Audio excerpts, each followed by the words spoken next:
Finishing a draft is a huge feat, but sending it off to people to actually read it can feel terrifying. What if they hate it? What if they don't even know what kind of feedback you need? In this video, I will show you the exact questions that you can ask your beta readers to get feedback that's actually useful and not just, yeah, it was good. So I always recommend that my clients go through beta or alpha reading at some point in their editing process, because you absolutely cannot catch everything on your own. You are too close to the story and you will have heard this advice before. Beta readers give you that fresh perspective, so they'll notice when they're confused, when they're bored, and when they're hooked. And that information is crucial when it comes to revision. Also, it's always good to have more than one opinion, even if you are working with a really good editor. So let's start at the very beginning. If you have finished a decent polished draft of your project, first of all, congrats, that is no small feat. And now you're probably thinking about beta readers. But obviously, instead of just shoving the manuscript in their face, here is what you should do first. Step 1, tell them what kind of feedback you are actually looking for. Are you asking them to mark up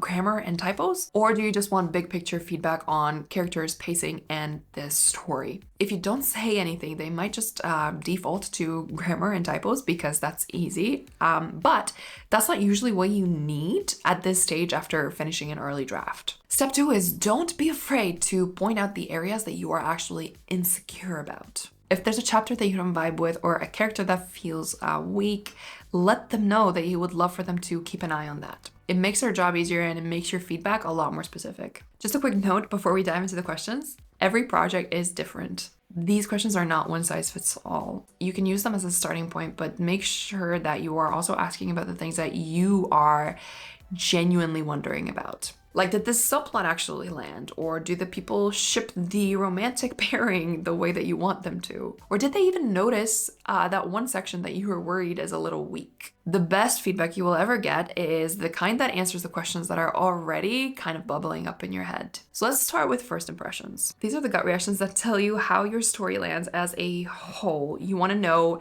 not just what your reader thought, but what they felt the moment that they were finished with that last page. So here are the questions. How did you feel immediately after finishing the novel? What are your thoughts on the ending? What would you say the message of the novel is? What lingering thoughts did it leave you with, if any? How does it feel saying goodbye to these characters? Do you still have any questions that you feel were left unanswered? Do you feel that they need to be answered? So these kind of questions show you the big picture, whether your ending sticks, whether your themes came across, and whether readers will walk away satisfied or still hungry for more. Basically, they tell you if the book actually lands. Next up, we are going to be working with characters and relationships. At the end of the day, this is what most readers connect with. So if your characters don't resonate, then the plot doesn't matter. These questions are going to help you figure out whether your readers are actually bonding with your cast the way that you hoped. So you can obviously ask them, what did you think of a certain character? And then this next one is quite important, and it is, how did you feel about them when you met them versus at the end of the book? Because it shows you that character progression from start to end and whether your character arc is actually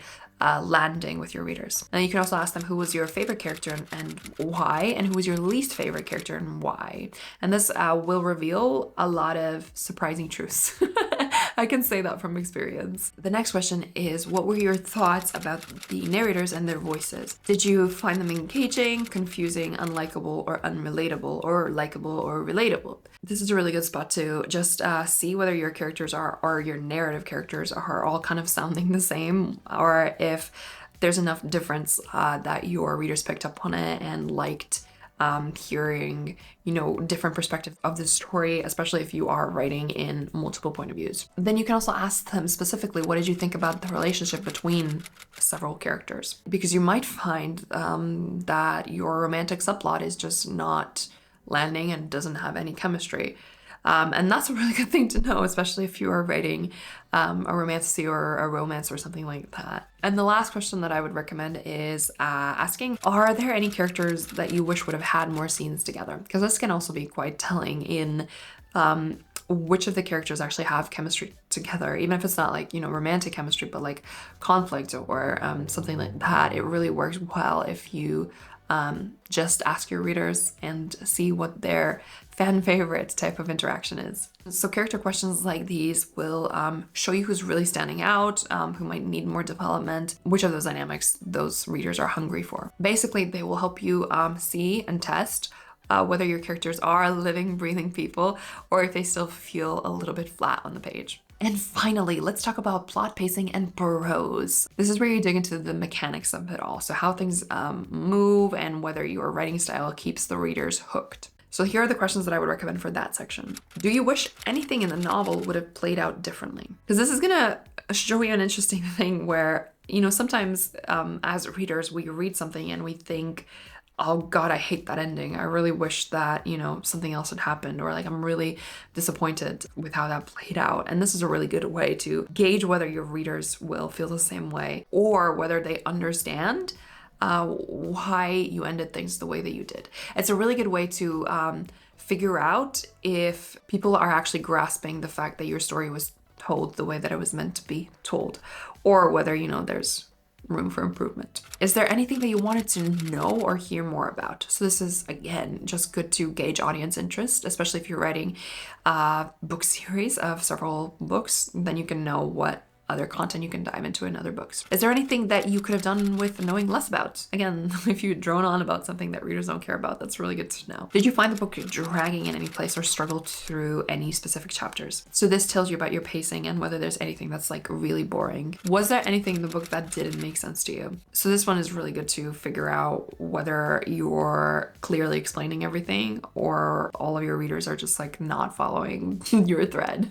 And then this next one, I find it really, really important to include if you can. Were you gripped from the beginning, or did it take you a little while to get into the book?